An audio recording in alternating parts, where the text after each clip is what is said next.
Hey, how y'all doing, family? I hope all is well with everybody, right?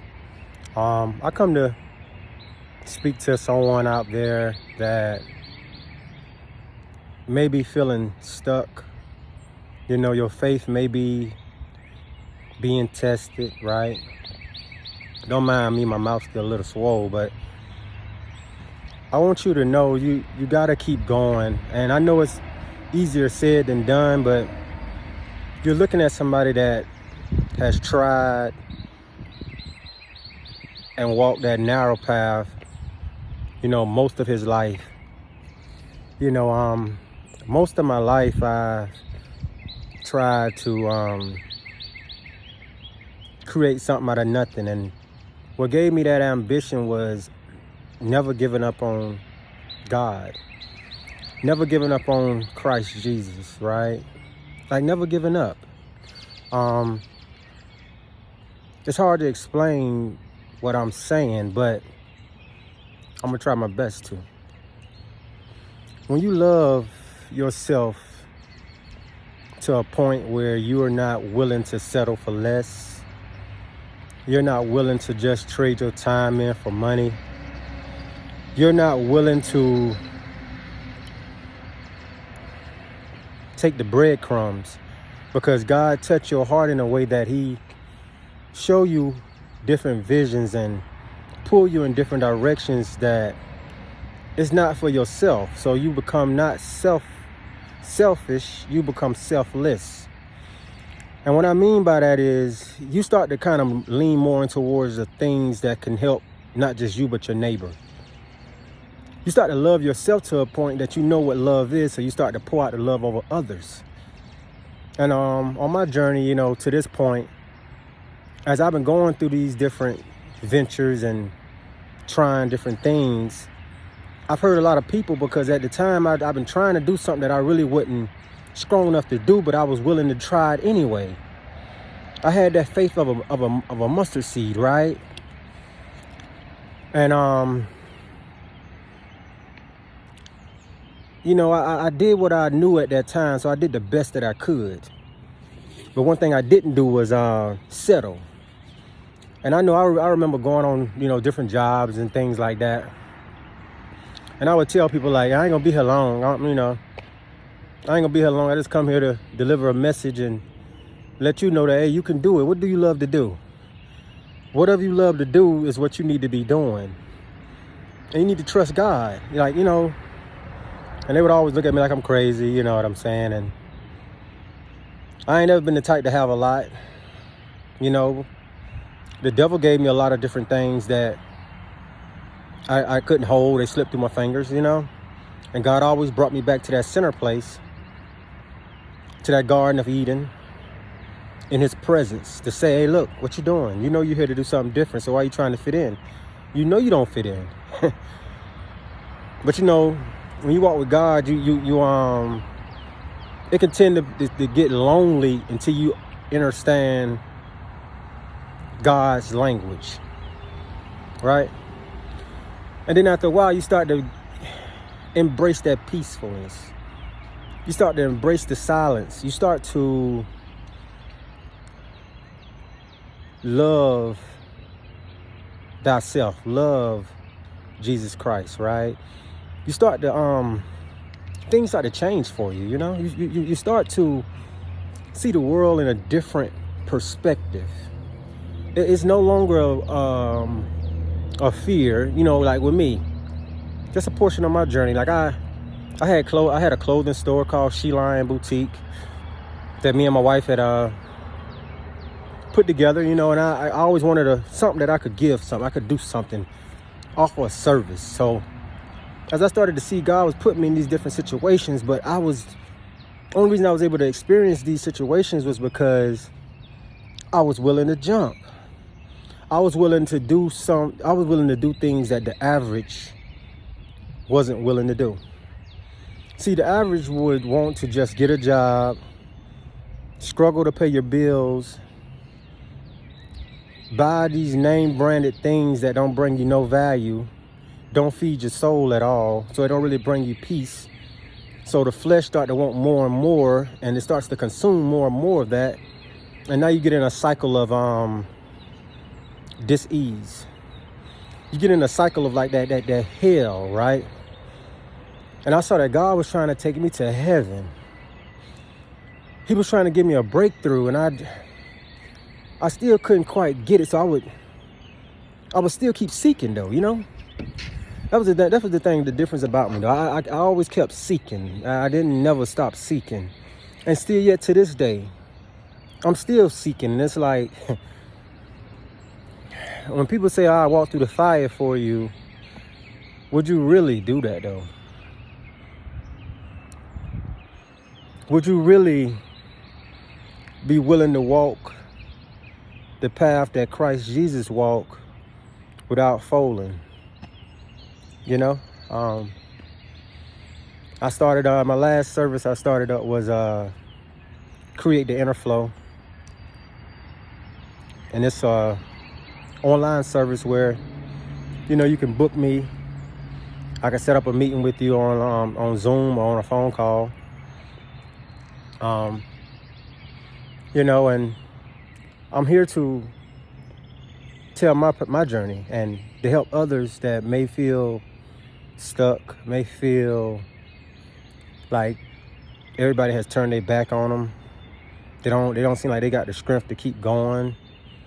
I hate to use this word, but they may feel, you know, suicidal sometime, and that's all the devil, though. You know, that's the devil. Don't do that, you know, because God would never leave you or forsake you. Christ would never do that. I'm talking with the big G, the big God, you know? And I'm saying that because I've been at a point where, you know, I remember having the warehouse, and I love it because it made me feel like I finally accomplished something with the help of another. You know, it wouldn't be me by myself.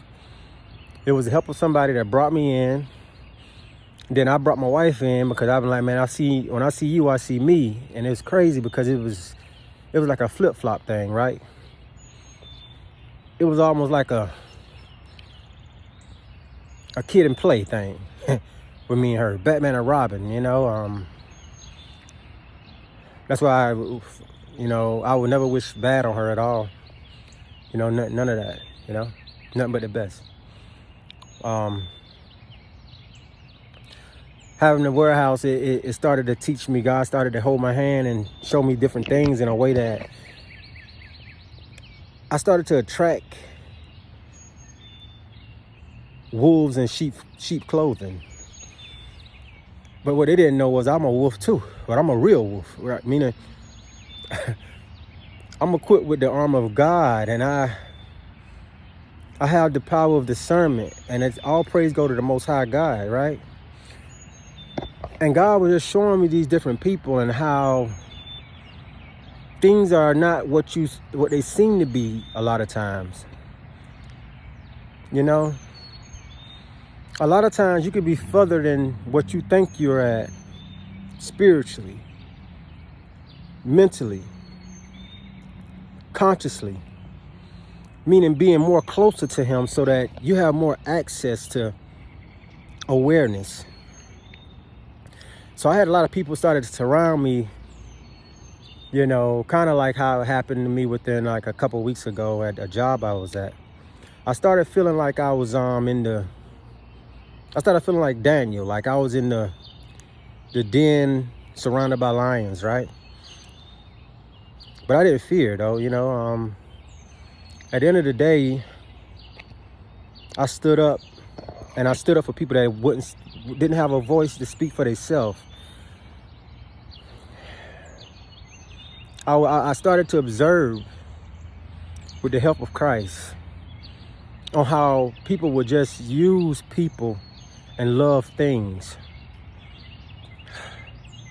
when really we're supposed to be loving people and using things, right? So I started to open my mouth. I remember an older guy coming to me, and I started telling him, like, look, I'm here to change the game. I'm here to speak for people that can't speak for themselves, right? He told me, he said, man, people like you, they'll kill you, man. You know. I tell him, well, hey, look, well, it's up then, because this can't keep going like this, right? Little did I know, I was in the vicinity of Goliath. And all I had was a slingshot, right? All I had was my words. All I had was the Spirit of Christ. That's all I had. Little old me. Right? But as I started to look back on different parts of the Bible that I did know, that because I'm not a man that know the whole Bible, but I'm a man that follows God wholeheartedly, and I be taught through nature, through the environment that I'm around, and I also dwell in the Word through other spiritual people, and I got different things, and I do things in my way, and with the connection that I have with our Father, right? So I'm very spiritually intact with the divine presence of Christ Jesus, right? So I wasn't scared. Most of the guys there, bigger than me, but in spirit, I was mighty, right? I started to stand up to people and tell them, man, you shouldn't talk to people like that, or you shouldn't do this, and I don't dwell in that, and man, it's gonna be okay, man. You can make it happen, man. I'm proud of you, man. Wow, you just made that hoodie. Wow, man, you did good. Nobody ain't tell you did great, man. You did great, but keep on, as you work your job, when you get home, work on yourself like you're doing, meaning get into these gifts that God has equipped you with so that you can become a master of it, and then people will pay you for being you. And it started to make people look at me and say things like, man, thank you, man, and to be honest with me, it was more of all praise go to the Most High. I used to tell them, man, your time now, man, like, do it now. Whatever it is that you love to do it. Trust God. I ain't all the way there yet. I don't know where this path may lead me. But one thing I'm going to do is I'm going to hold my faith. I'm going to trust our Father, right? I'm going to keep going, right? Y'all see me now? I'm homeless, man. You know what I'm saying? But I'm still speaking the word. I'm still standing up for Christ, because as I started to dwell in the Spirit and started to get these downloads, Jesus was from home to home. I look back at my life. I remember staying with family members. They would put me out, put my family out for no reason. Like, I can get emotional right now, but I'm gonna hold it together. I would take my family to different places, like different family members' homes. And, hey, can we stay here just for a couple weeks, or a month or two? And we would try, while we there and we got a little break, we would try to start our business up again and I'll go back to work while my wife stay home with the kids, and she start the business and do the best that we could. And next thing you know, boom, the devil creep in. Hey, look, you can stay here, but your wife and kids need to go over there. What? This is my family, and y'all supposed to be my family, so y'all supposed to be one, right? This happened on numerous occasions. Numerous occasions. I remember my own mother, after, my wife went and got her CDL, came back. We already had a good plan that when you get back, hey, we're going to get a truck. We're going to move into this house that my mom had promised me, and this land, and we're going to have a place to park the truck. I'm going to grow some food. We're going to get back to the basics, right? I'm going to set up a podcast. I'm going to start interviewing people and all this different stuff. I guess that was too big for the person that I was dwelling around, meaning the mother. Wife came back through her journey of doing what she was doing.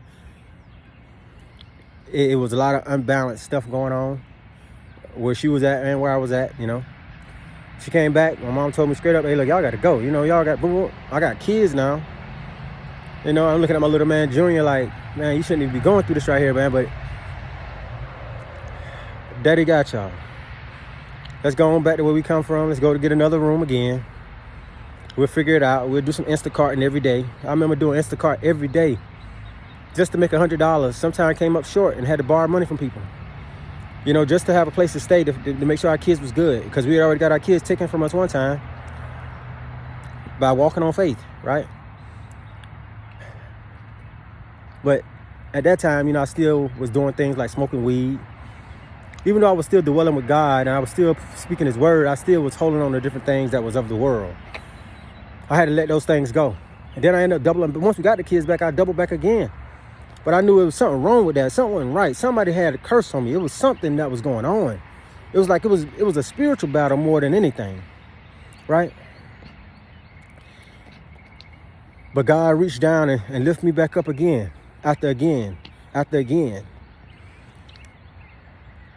And that's why, my faith in him is so strong.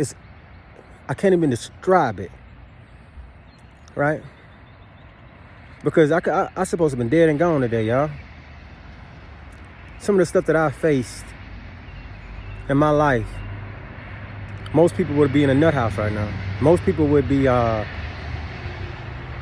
and gone. But I thank God. I thank God for me having a sound mind right now.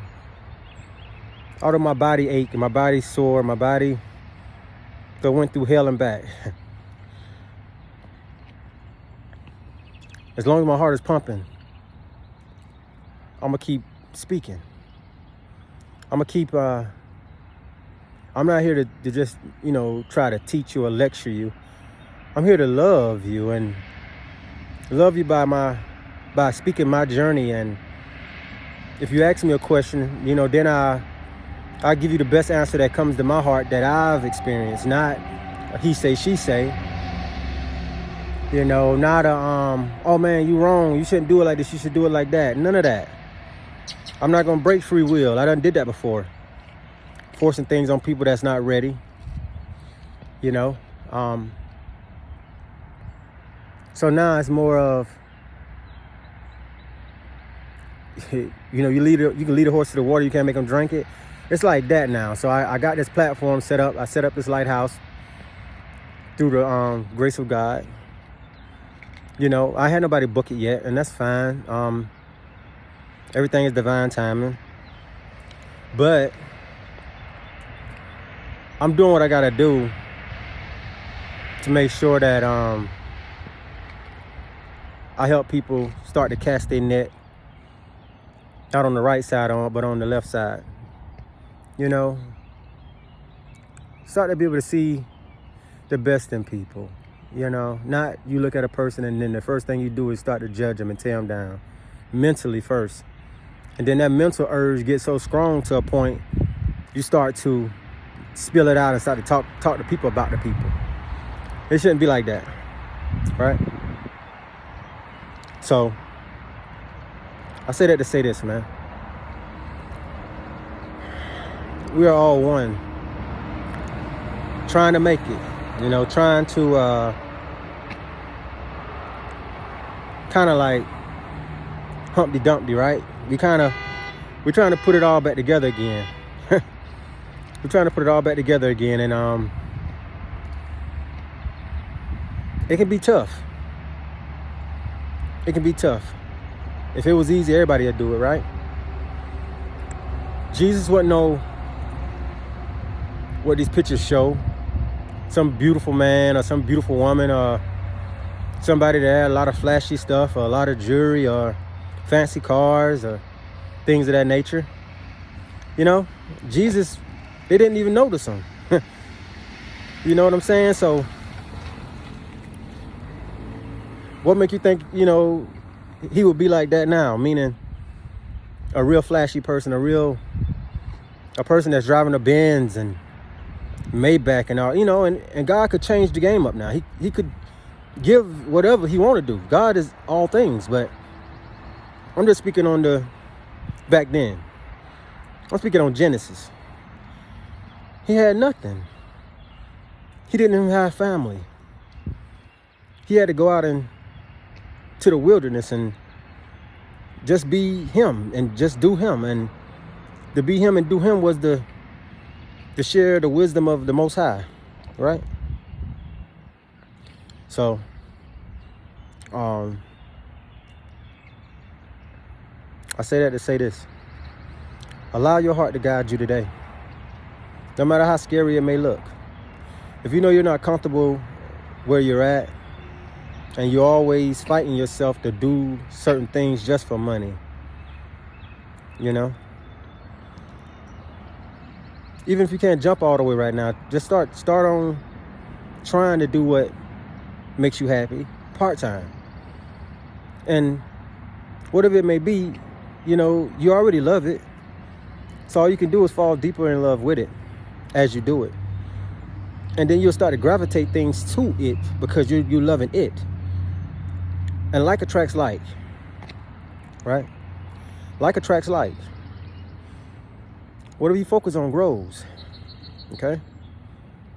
So if you're focusing on this heartache, pain, this job, this dysfunctional relationships, this toxicity, these narcissists, things like that, then you're gonna keep on replicating that. You're gonna keep on pulling that to you. You get what I'm saying?